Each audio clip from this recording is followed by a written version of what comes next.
station here in Toronto or Coranbong, and I'm getting this cappuccino, and I put sugar this time.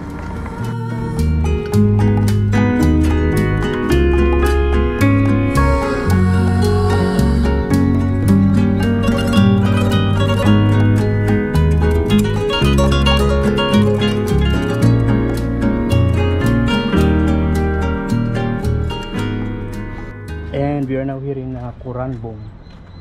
Yeah, there is a shopping center here.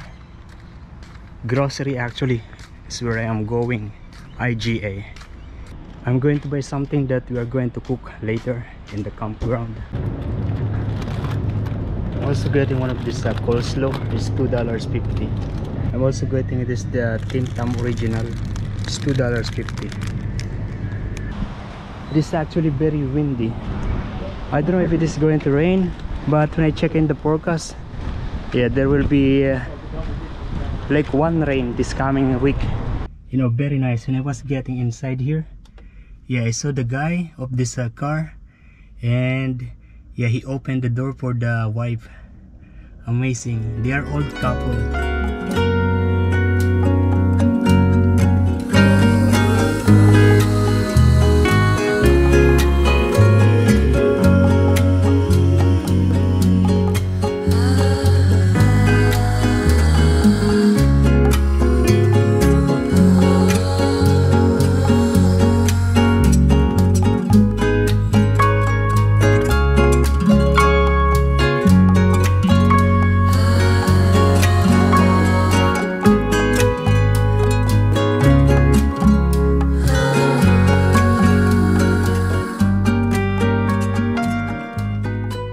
And we are now here in the camping ground. This is actually a private property, as you can see.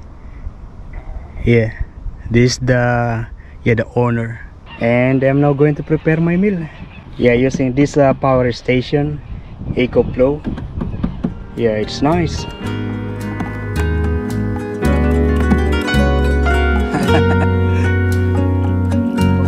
And it's on. Yeah, I don't have any ingredients except this mixed vegetable, soy sauce, garlic, onion, and yeah, the noodles, pieces of eggs.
There's kangaroo just going inside the bus. Yo, good morning guys. Yeah, we are still here in the campground. Yeah, the name of the place of the town is Coranbong. C-O-O-R-A-N-B-O-N-G. Coranbong. Yeah, like what I've said, this is a private property, and yeah, the owner of the property lives on that side. Probably up there because there are 3 cars over there. And maybe this is kind of a nursery for vegetable. I don't know. Looks like it. Very good night sleep here in the van last night. Yeah, very quiet. But actually from here I can hear the sound of the vehicles. Yeah, because the main road is just on the other side, maybe 700 meters from here. Not sure, but I can hear it. But generally quiet. I also hear the noise of the birds. Actually, there are other campers on that side near the road. Yeah, their vehicle is big, so they won't be able to get in here. Yeah, actually I'm going to walk around. Let's go. I saw another kangaroos. They are hiding now. Oh, but it is now raining. Not too much. It's just heavier than mist. Yeah, I don't know if you can see it. Yeah, heavier than mist. Okay, it's getting it's becoming a real rain. I'm going back to the van.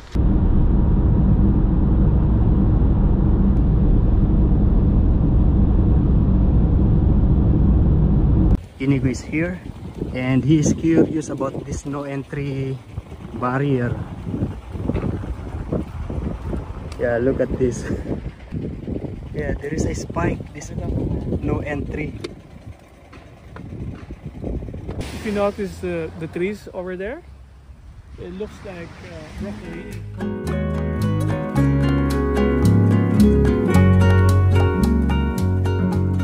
This is the new what's up, Inigo. Hello, I just bought this Juice Ex Machina. As you can see, I love Juice Ex Machina. I love Juice Ex Machina. So let's see. Let's unbox this.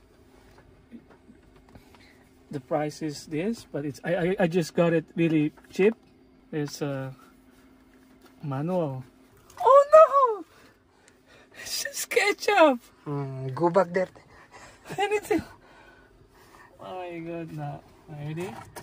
I got the real watch here. Inigo is afraid of rain. That's why we end up staying in the hotel instead of camping. And this is here in Miranda in Sydney. That one is actually the Westfield shopping mall. Yeah, that's the car park. When I was working in Dubai, yeah, this is the kind of bed that I have provided for us by the company. Yeah, the same size and the same comforter. Inigo went for a buffet to eat just fish. Yeah.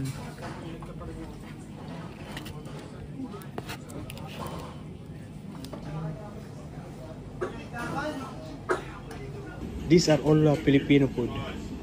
Actually, I don't know the name in particular. I think this one is bupis. Nilaga. I don't know. I don't know. I don't know also. Caldereta. Blood of pork. I don't know. Adobo. Longanisa. I forgot. I don't know. Fish. Pork. Hello! Hi! Kamusta mga taga Nelson Bay? Ito ang panlasang Pinoy sa Cobra. Pinadayo ng iba't ibang lugar. Inaanyayaan ko yun, kung pumunta dito sa halagang 35, ito yung may git 40 klaseng ulam. Kasama ng dessert at saka mga juice. Lahat ng drinks. Nice. Thank you. Meron tayo nga na beef paris. Oh. We also have a big Paris. Monday to Friday. Overload paris.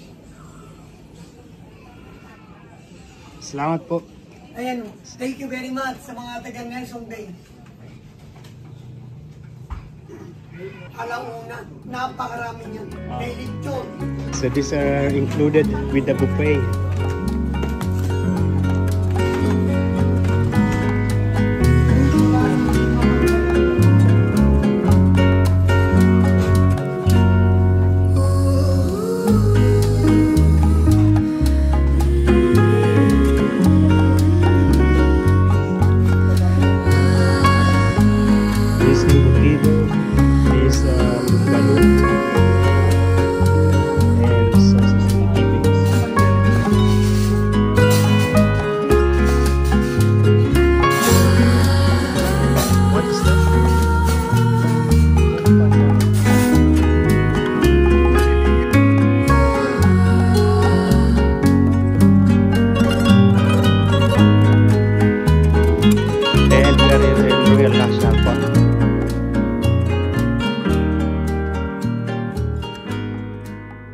Google Map will bring you up here if you search for Royal National Park.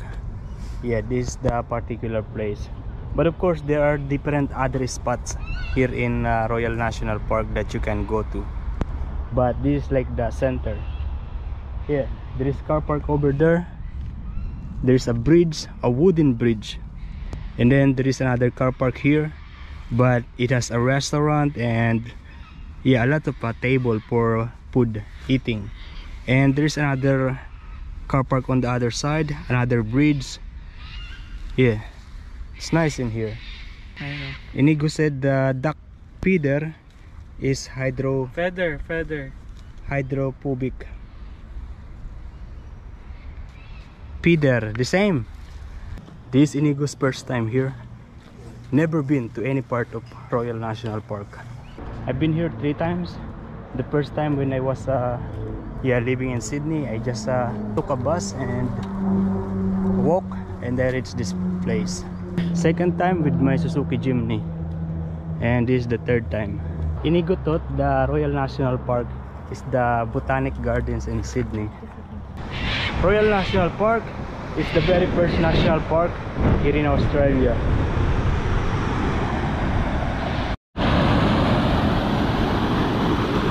It is the particular area, the bridge, and the people before they are wearing this kind of clothing, and they are riding the canoes. Nice. Inigo said the water reaches this part higher than me. Yeah, and there is a mushroom here. And we are now here in the beginning of the Royal Coastal Walk. This is going to the figure 8. Basically, we are here and the figure 8 pool is there. This is the Royal National Park. So big. There are different walking trail inside of this Royal National Park. Kita mo, bulunggong na yun. Yung mga building na yun.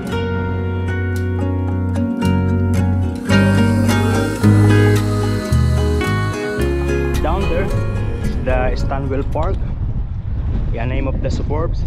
And then there is that the bridge, the road. There is this red lorikeet, 2 of them.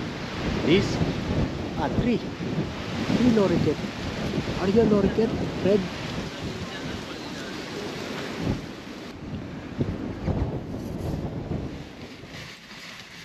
We're going to walk all the way to the figure 8 figure 8 pool. There's a lot of car over there. That's what. Ito, dulas eh. Ito. Ayan, ang dulas oh. Kung maligaw man tayo, diba? Actually going down. And for sure, later on when we are coming back, we'll be very tired.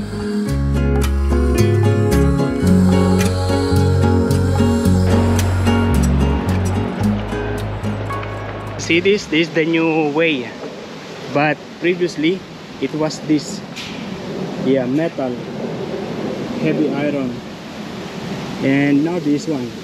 It looks like a plastic, but I don't know exactly.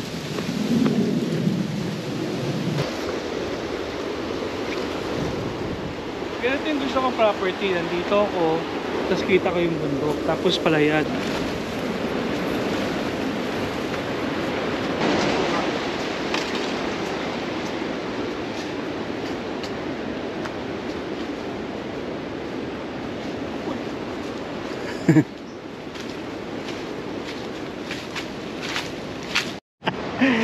Inigo is helping the people that is going to go through here later on.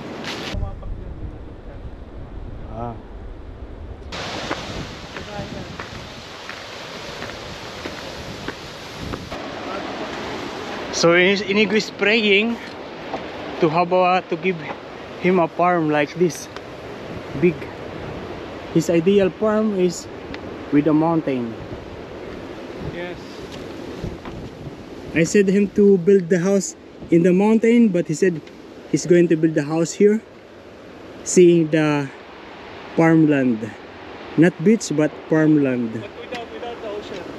That is Inigo's ideal property. And he's going to do that, to buy that in Palawan, in the Philippines. Look at that. If you look at the light green platform, it looks like a grass. Yeah, and the green, they are trees. But those light green is actually talahib like this. What is talahib? Talahib? Long grass. Overgrown grass. No. Talahib. What is talahib? I don't know. Long grass. So we failed to see the figure 8 Because it's high tide. because it is high tide. We thought there is a new way, but yeah, there's no way. There's no way. Yeah, there's no way. This one will go to the Outboard Lookout We went before. where we went before. And I remember that when I was down there, when I was trying to find a way, I saw one guy walking around here. I did not know that there is a proper way. So actually, if I continue walking to that grass before, it means that I will be able to reach this and will go that side. But I did not continue on because it is scary. Inigo is trying the height of the talahib, the long grass. Because you know, sometimes this long grass is up to the body, up to the chest. Diyan nagtatago yung mga ahas o hindi naman? Dahil malamig? Hindi, walang pagkain. Pagkain, lamok. You know, this motor is very strong. Yeah.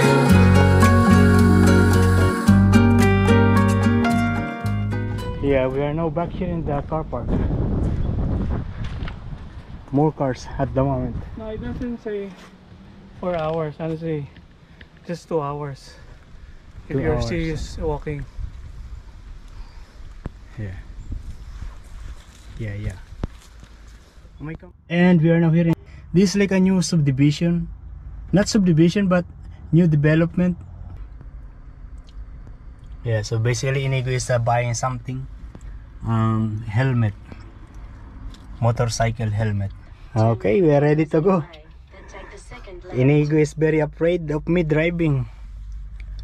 Now he needs helmet.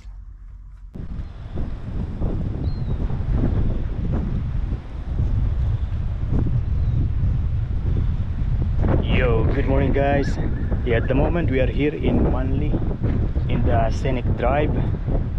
Yeah, at the moment there is these cars and my car, and this is actually my very first time to be in this area of Manly. Usually I go to the town center in the beach area, but yeah, I was not aware that there is a place like this here in Manly. Yeah, this part is actually a national park, so if you have an annual pass, it means that you can park here, yeah, with your annual pass. From here I can see the city fully. Yeah, that's the Sydney CBD. And yeah, I'm going to prepare my meal, breakfast. Inigo last night already went back to Nelson Bay. Yeah, I'm just going to wash it and then cook it. This vegetable is actually almost up already, but yeah, once it's cooked, it will be good again. Gonna put some of this garlic and this onion.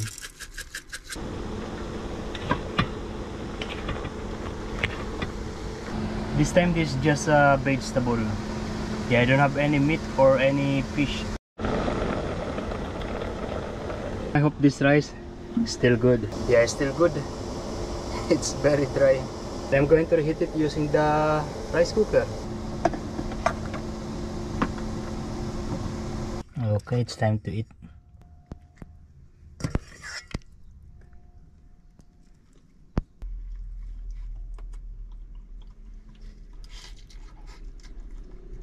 It is dark now in here. It is already 5 o'clock. Yeah, and yeah, there's some cars here still, And I was actually just here. I sleep, I edit a video, yeah, did some computer works, just that. And later at 6 o'clock I'm going for a swimming lesson.